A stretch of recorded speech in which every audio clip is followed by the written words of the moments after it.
అందరికీ praise the lord. కొన్ని నిమిషాలు మీకు అందించే ఆత్మీయ ఆహారాన్ని మీరు ఆలకించాలని ప్రభు పేరట మనవి చేయుచున్నాను. ఈ రోజున మన ధ్యానాంశం, ఎప్పుడు మనుషులను నమ్మవద్దు. మనుషులతో చెప్పొచ్చు, కానీ మనుషులు మనకు ఏమీ చేయలేరు. మనుషునికి ఎందుకు చెప్పుకోవాలి? ఏదైనా చేస్తే దేవునికి మనం చెప్పుకోవాలి. గొప్ప దేవుడు ఖచ్చితంగా మనకు సహాయాన్ని చేస్తాడు. దేవుడు ఏమంటున్నాడంటే, నన్ను అడగండి, నేను మీకు ఇస్తాను, తట్టండి, తెరుస్తాను, వెదకండి, మీకు దొరుకుతాను అని ప్రభువు చెప్పాడు. మత్తయి సువార్త 7వ అధ్యాయం 7వ వచనంలో. అడగండి ఇస్తానని చెప్పిన ఆయనను అడగకుండా ఏమి ఇవ్వని మనుషులను అడిగితే ప్రయోజనం లేదు. ఏమైనా ప్రయోజనం ఉందా అండి? ఏమీ లేదు. ఇది బైబిల్లో చెప్పబడి ఉంది. కీర్తనలలో వ్రాయబడినట్లుగా మనుషులను నమ్ముకొనుట కంటే, రాజులను నమ్ముకొనుట కంటే యెహోవాను ఆశ్రయించుట మేలు. కాబట్టి మనుషుల మీద ఆధారపడకూడదు. మనుషులు ఇస్తానని చెప్పి చెయ్యిస్తారు, తిప్పిపిస్తారు, కానీ వారు ఇవ్వరు. కాబట్టి వారిని అసలే నమ్మొద్దు. ఊపిరిస్తున్న దేవుణ్ణి నీవు నమ్ము. అప్పుడు దేవుడు అవన్నీ ఇస్తాడు. ఎందుకంటే ఆయన గొప్పవాడు. ఆయనను ఆశ్రయించడం, మనం అవసరాలన్నీ కూడా దేవుడు తీర్చడానికి సమర్థవంతుడు. కాబట్టి మీరు అడగవలసింది ఏదో దేవుణ్ణి అడగండి. కన్నీటితో అడగండి, ఉపవాసం చేసి అడగండి, సాగిలపడి అడగండి, మోకరించి అడగండి. ఆయన మీ మనవిని ఆలకించి ఖచ్చితంగా మీకు సహాయాన్ని చేస్తాడు. అందుకే ఎప్పుడు మనుషులను నమ్మవద్దు. దేవుడి మాటలు దీవించి ఆశీర్వదించును గాక. May God bless you.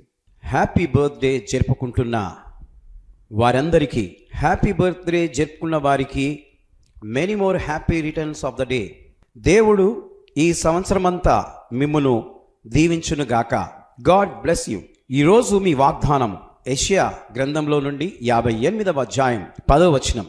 చీకటిలో నీ వెలుగు ప్రకాశించును.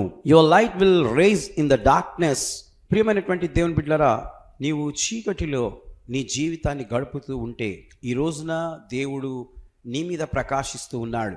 అనగా ఒక నూతన ఆయుష్ను నీకు కలగజేస్తూ ఉన్నాడు. కాబట్టి ఆయనకు నీవు కృతజ్ఞత కలిగి జీవించాలని ఈ మాటలు నీకు తెలియజేస్తున్నాను. Happy birthday to you once again. Anniversary జరుపుకుంటున్న వారికి happy anniversary, happy wedding anniversary for both of you. దేవుడు ఈ సంవత్సరమంతా మిమ్మును ఆశీర్వదించును గాక.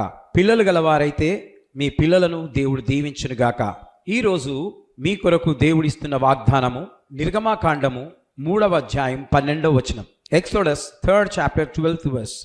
నిశ్చయంగా నేను నీకు తోడయుందును అని దేవుడు మరి మీ కుటుంబానికి ఐక్యత, ఏక మనస్సు, ప్రేమనురాగాలు అధికమై మీకు తోడయుండునుగాక. లవ్ అండ్ ఎఫెక్షన్స్ ఎక్కువగా మీరు కలిగి ఉండురుగాక. ఒకరందరొకరు ప్రేమనురాగాలతో ప్రార్థన, ఒకటైన జీవితము కలిసి ఉందురుగాక. ఎన్నో యానివర్సరీలు కృప మీకు చేసుకునేలాగున తోడయుండునుగాక. సిల్వర్ జూబిలీ, గోల్డెన్ జూబిలీ మరియు ప్లాటినం జూబిలీ కూడా మీ జీవితంలో జరుగునట్లుగా నేను ప్రార్థిస్తూ ఉన్నాను. Praise the lord. దేవుడు మిమ్మల్ని దీవించునుగాక. ఆ విధంగా వివాహ దినాలను జరుపుకొందురుగాక. Amen. Prayer for journey and healing. ఈరోజు ప్రయాణమై రైలు మార్గమున, ఫ్లైట్ మార్గమున, బస్సులో కానీ, కారులో కానీ, స్కూటర్లో కానీ, రోడ్డు మార్గంలో ఎవరు ఏ రకంగా ప్రయాణము చేసిన వారికి దేవుని కాపుదల దయచేయునుగాక.